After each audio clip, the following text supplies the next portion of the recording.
Take a question in a sec. Before I do that, I want to make sure I say how great it was to have Greg Mancy and his family here, and I want to thank the NHL for allowing us to have that opportunity. Obviously, Greg's going through a tough time right now, and I just thought it was a pretty special time. So it's something that, for me personally, meant a lot that the NHL allowed us to do that. So I wanted to start with that and open it up to questions. Kevin, would you say both in trades and draft picks, organizationally, you came into this wanting to be tougher, more physical, more right-handed, and that was a major mandate? Yeah, I think like we want to be harder to play against from our team, just our Sabres teams now. So you're looking at those type of opportunities to change that and work on that, which I felt that we were able to do through these couple trades, and yeah, organizationally, and I think I laid this out the other day. You're certainly, especially in the top of the draft, going the best available player. Um, it just so happened that in our first couple picks that we got some pretty good size and physicality and right shot D. They're valuable. So for me, it's just building that pipeline. This is the second straight year he's traded a second rounder. What do you have in Connor Timmins? Well, this is a guy that we've had for a while, someone on our radar, as if there was a way to get him. That we just thought he'd be a great addition to our group. We still think he's got upside to continue to grow as a player. When I talked to him on the phone today, he said he was standing in his parents' backyard and he could see KeyBank Center. So I think they have a cottage right across. He grew up a Sabres fan. Another guy that truly wants to be in Buffalo and couldn't even express his excitement to me just with the opportunity to come. So, that certainly checks out, and we really like his game. We just think he's a solid two-way player. That he's big, right shot, and I think it just really solidifies our decor moving forward. Well, I think that's today that's probably what where his game is, but as you guys have heard me say before, like you do want to you project out, and we see him as a guy that's continuing to get better. And in last year, just later in the season, the more minutes he played, the better he played. And so I do think there's upside, but yeah, I'd say right now that's where he is. Jerry, what are your quick evaluations of each of these 9 picks this year? Well, the right shot D aspect of it was interesting. I mean, Merker was a guy we had targeted and probably thought there was a decent probability we would end up getting. So we were excited about that. We were a little bit nervous as it got to like 7 and 8. And we certainly view that as a bonus.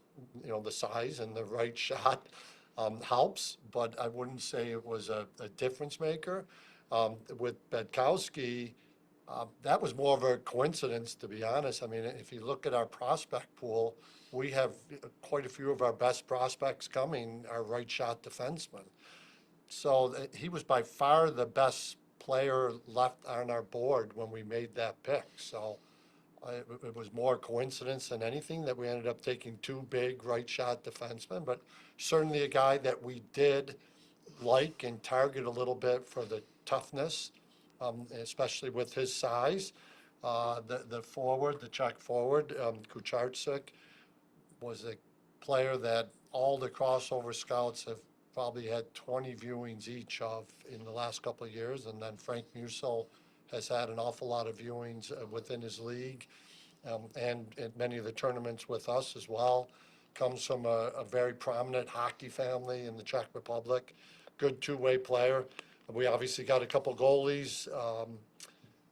A few of our players, the path was interesting. Even some of the Europeans, this is going to be a more common thing with how the CHL has opened up to college hockey.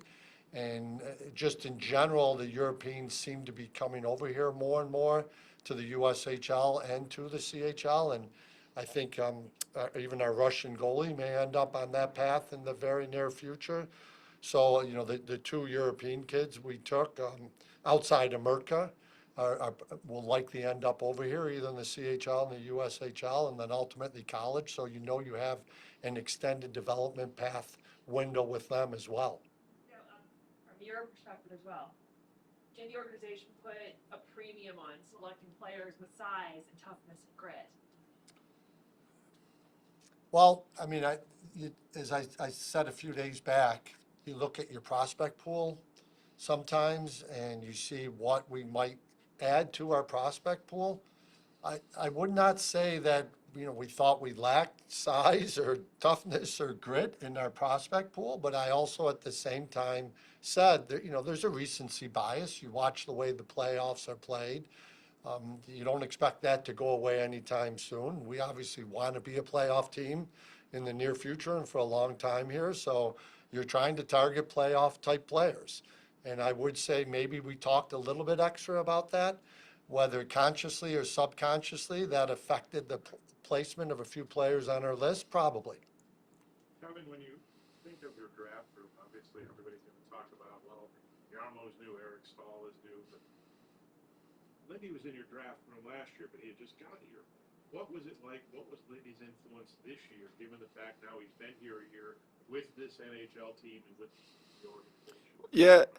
Yeah, I think from what Lindy does a really nice job of in the scouting room around the draft time is, he doesn't know the players like our scouts do, but what he does well is paints the picture to our guys is exactly what is going on in the NHL right now and the type of players that he sees having success. So when our scouts are debating or challenging each other on this guy versus this guy, sometimes Lindy has a perspective that I think is really important. I also think that Lindy has so much respect from our Jerry and his staff that just the things he says go a long way. So he knows that this isn't for him. It's not the time to weigh in and try to make a pick. It's more to listen, but then add his 2 cents. No, but he's an important voice in the room, and he's counted on a lot of different ways more than just coaching. Came to Timmins, would he have, obviously, Lindy would have a lot to know about him, and was basically his opinion that he could upgrade you maybe in that particular position on your team? Yeah, I'd say the way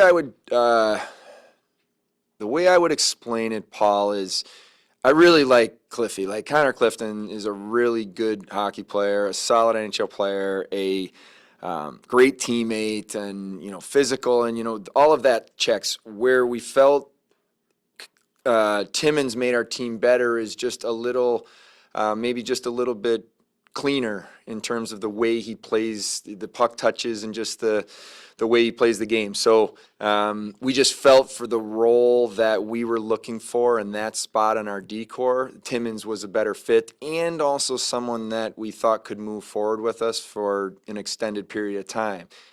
Where we knew Cliffy going into last year of a deal is probably that was probably going to be it. So that was part of the decision as well.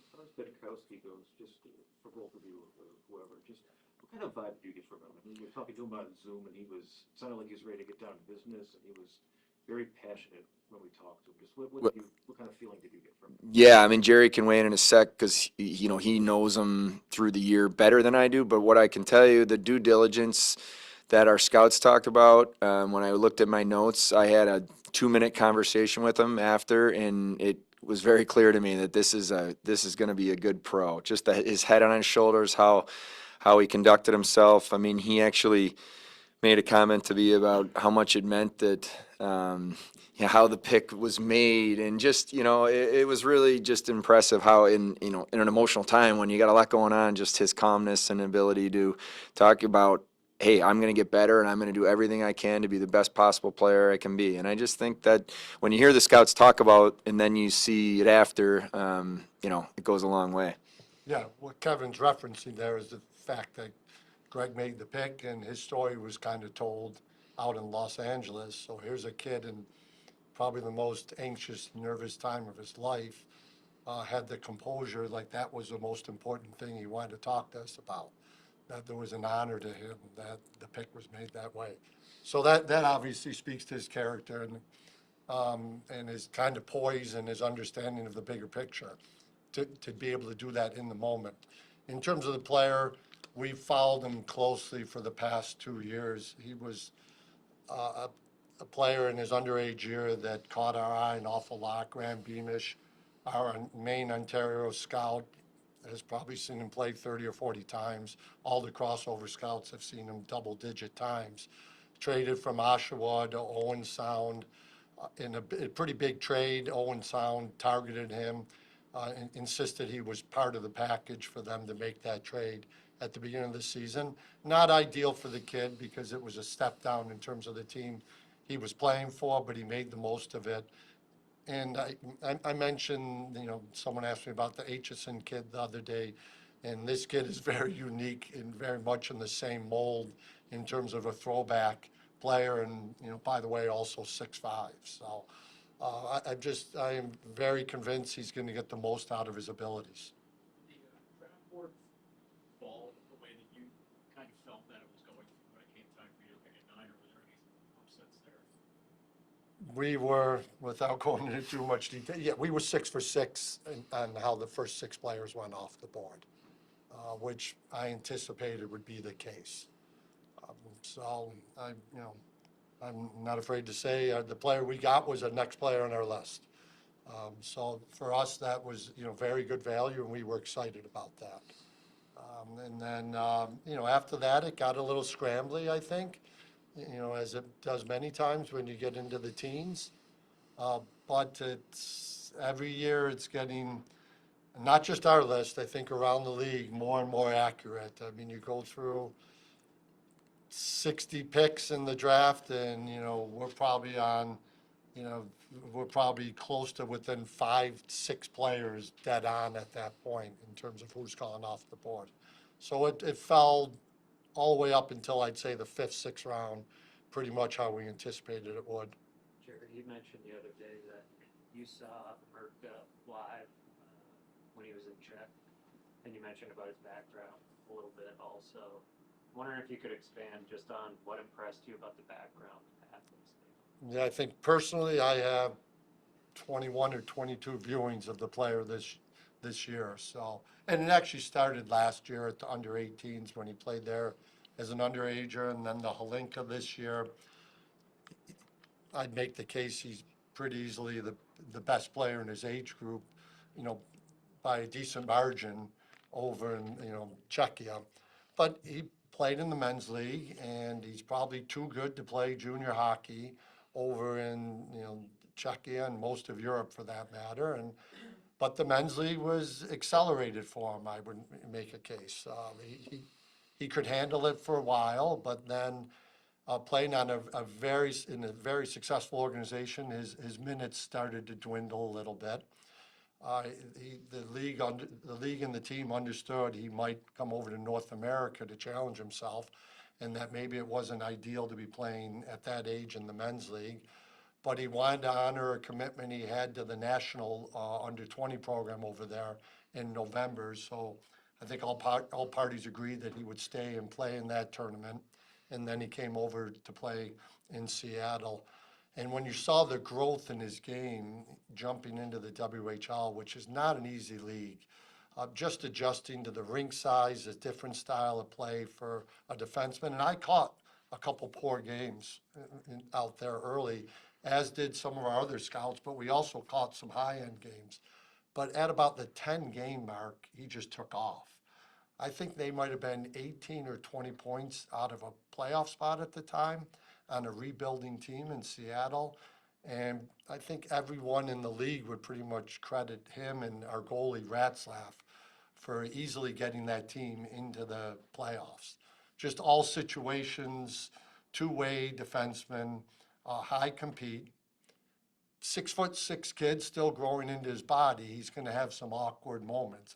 I project his skating to be very good in time, but he has some awkward moments. And then he goes to the under 18 championships at the end of the year. And if anyone wants to watch clips, I'm sure you've seen some of them. A little bit of an undermanned Czech team because they didn't have all their best players there because of other commitments. And against the U.S. and Canada, two of the best teams in the tournament, I thought he was arguably the best player on the ice for either team. So to see that progression all year long, and then to know the character of the player, that he comes from, very, modest background, and he's had to work for everything he's gotten up to this point, would indicate he's got a pretty high ceiling to us, combined with obviously the physical upside of the player. Kevin, when you talk about the draft, obviously the trades goes concert with it. The trade talk around the league, continue to talk. How do you focus in on the next couple days, looking to Tuesday, seeing how you can, maybe pick up a couple guys to help this roster, or B, do whatever you're going to do with Bo, or whatever you do with the other players? Yeah, I think some of it's just continued conversations. It's been probably for the last month a lot of conversations daily with teams. Some of it ends up getting parked when you get to the draft just because of the way the draft falls, and then you pick it up tonight or tomorrow. Sometimes they break down because they're involving draft picks or potential swaps, so they could go away too. But for me, I'd say continuing to look at ways to improve the roster, thinking about, okay, is there an opportunity that the market resets, I guess is a way to say it, because after I think teams, whether it's big trades they were looking to make and they didn't go through, or they did go through, like what are their needs now? And then there's kind of another kind of what I would say market that gets reset after July 1st. If certain teams are going after certain free agents, you don't get them. So how does that go? So that'll just be, just continue to work at it and see how we can improve the roster in any way. And would that kind of be what you saw last year when you got McLeod? It was July 5th.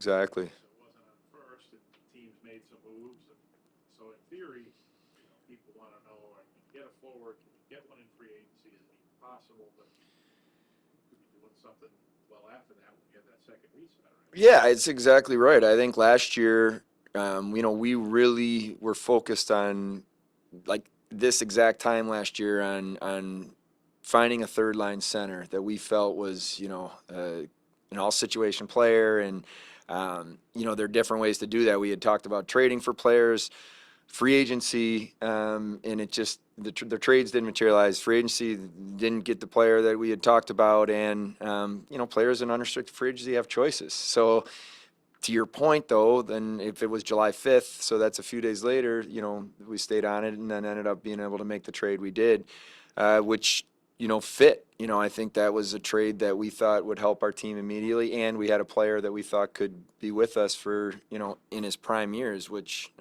is the goal. So, yeah, we'll see how it goes over the next few days, but we'll certainly be active and trying in every way to improve the team.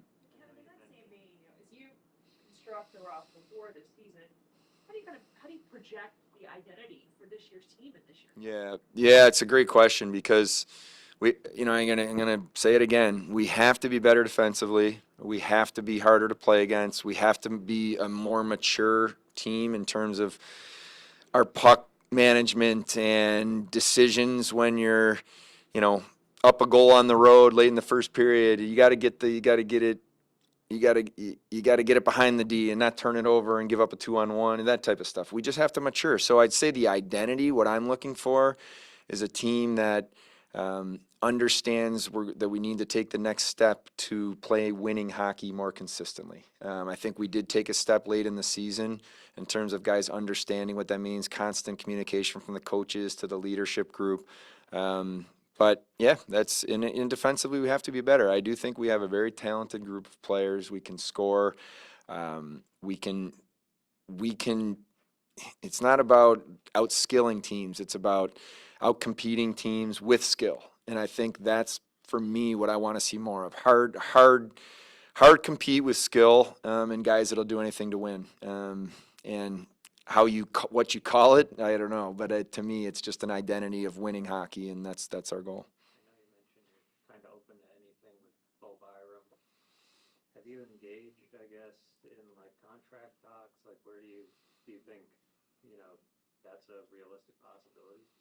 Yeah, I've spent a lot of time since the season ended. Well, first of all, I had a great conversation with Bo, just one-on-one at the end of the season, and just understanding where he's at, and he's just a great kid, and he's very he loves his teammates. He loves being a Sabre, but he also, understands that I have this window in my career, and what does that look like, and what are opportunities. So we just talked about that, and I've had a lot of conversations with Darren Ferris, and I've just been very honest with him. I understand the position he's in, where he is in his career and how far he's 2 years away from UFA.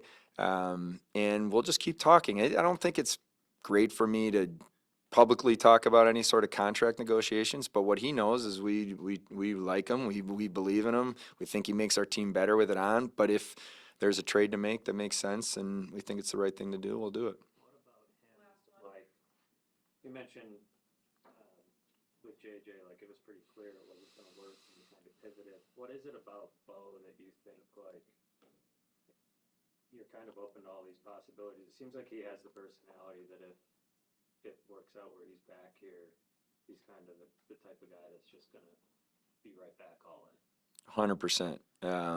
Yeah, and that's where we're at. Like, I'm comfortable if we're sorry. Oh, do you want me to tell you who it is? GM on another team. See, I told you we're going to keep talking about it.